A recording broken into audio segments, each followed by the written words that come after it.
You're tuning in to Prince Sports. What's good, guys? Prince Sports here. Don't forget to comment, like, subscribe, keeping it 3,000 and giving you that raw sports stimulus package. Now, you guys may be asking this question, very simple question that a lot of people just don't understand sometimes. What is a super team? Okay? What is an NBA super team? It's very simple. So I'm going to break it down for you. And I'm also going to pull up articles that define what a super team is for you. So, a super team, in the most simplest form I can explain it to you, is it's a team that has 3 or more superstars / all-stars, Hall of Fame caliber basketball players on one team that has been taken away or through free agency or whatever the case may be, a player leaving his respective team, numerous top 5 to top 10, or in some cases you can have a top 5 or top 10 player teamed up with a top 15 player, and they all come together on one team. That is a modern day super team. This has not been heard of in the NBA history at all until 2011 / 2010. With LeBron James kicking it off and starting it off with the Miami Heat, the Heatles. Ever since then, super teams has been a rapid, consistent thing that has been taking place and going off in the NBA. Now, super teams are often used as a cheap, easy way to get a championship. It bolsters really no competition. You know, once you form a super team, you have a pretty much advantage over any other team you play against, assuming that you're fully healthy. Even if you don't win the championship, you're most likely going to win one sooner or later, or even go to the finals, just built on star power and talent alone.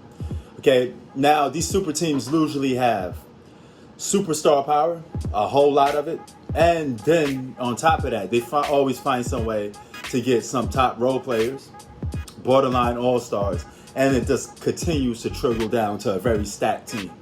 So, without further ado, man, I'm gonna break down and show you guys through these articles what super teams, give a little more in depth with these super teams, so you can know exactly what it is. Now, before I even go to it, let me just say this.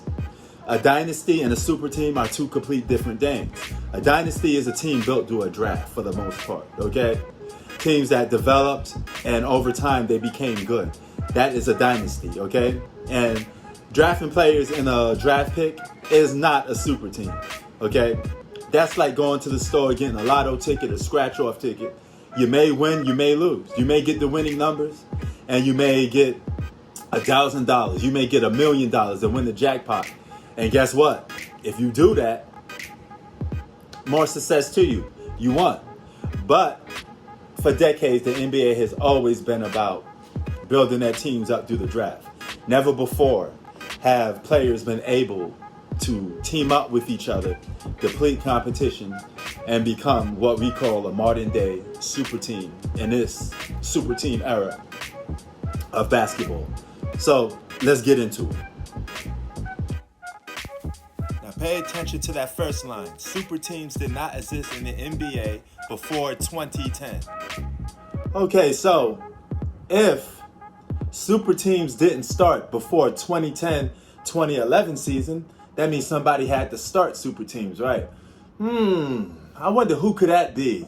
What superstar could flip the NBA upside down? You blew it. And create a new cheat code for certain superstars to win championships the easy way. I wonder who that is. Now, a super team is a franchise whose roster is typically 3 or more Hall of Fame caliber players in their prime. Now, also take a good look at the last sentence of this. The first super team was insured when LeBron James joined his fellow draft class player, Dwayne Wade. Now, as I continue to read from that article, you notice the first line that says the first super team insured was by LeBron James and that whole Heatles debacle that they did. Ever since then, the only super teams in the NBA was Miami Heat, Cleveland Cavaliers, Golden State Warriors, Brooklyn Nets, and now the Los Angeles Lakers. And it continues to say that in the article. Okay? So, and as you read between the middle part, when it says 3 Hall of Fame players in their prime, okay? We're talking about, when you say Hall of Fame players, you're usually meaning superstars or all-stars, okay? Alpha, franchise players.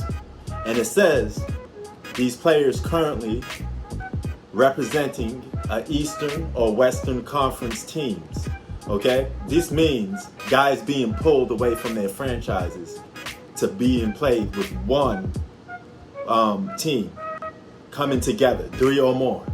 That's the criteria, okay? That's it. We're not talking about no draft fees. It's got nothing to do with no draft picks, nothing like that. Cause, as the article states, super teams did not exist until 2011. So I always wonder where the term super teams came from. Now you're getting an example of where it came from. Much like Michael Jordan changed the NBA around in terms of GOAT, because you wasn't talking about the greatest of all time until Michael Jordan came around. You wasn't talking about super teams until LeBron James came around. That's going to be part of the legacy that he leaves behind. So let's get more into it. Now there's some problems about the new super team era that has been brought into the NBA.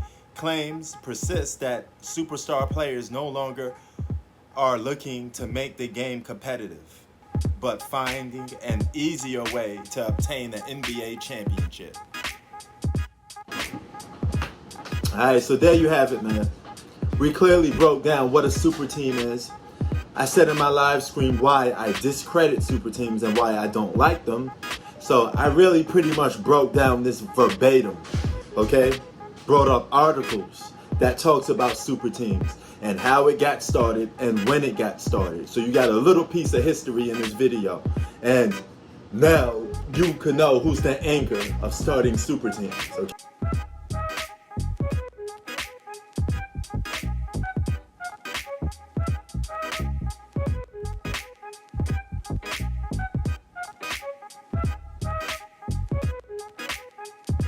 Okay, it's not a myth, it's not a legend. It is what it is. You know, as you can see, I'm sitting here talking to you about facts that's from an article, rules and criterias of the NBA game that consist in what makes a modern day super team, okay? That's what it's called. That's what it was invented as. It has not existed in the past until now. It's like a PlayStation 5. It's a new generation game. Just like when you use new generation words, you got new forms of hip hop. This is something that did not exist in the past, but it exists now. And you could be the ones to choose. Do you like your NBA with multiple guys joining on the same team, finding easy ways to win championships, lowering the game, watering down the game to a point where winning championships are almost meaningless? Or do you like the game to be competitive? 2 superstars and a bunch of role players, a good way to win a championship. Or you could do it the Hakeem Olajuwon way. You know how he did in '94, the Dirk way or the Giannis way. Either way, how you slice it, it's more competitive and more better when you ain't got a undecided advantage over somebody, a lopsided advantage over somebody. Meaning, no matter how hard that player plays, he's at a disadvantage because he's going up against multiple superstars on one team. And then he has to deal with either borderline role all-stars or role players that are still formable and good to guard that player. You tell me, does that seem like a competitive edge to you? Prince Sports out. Peace.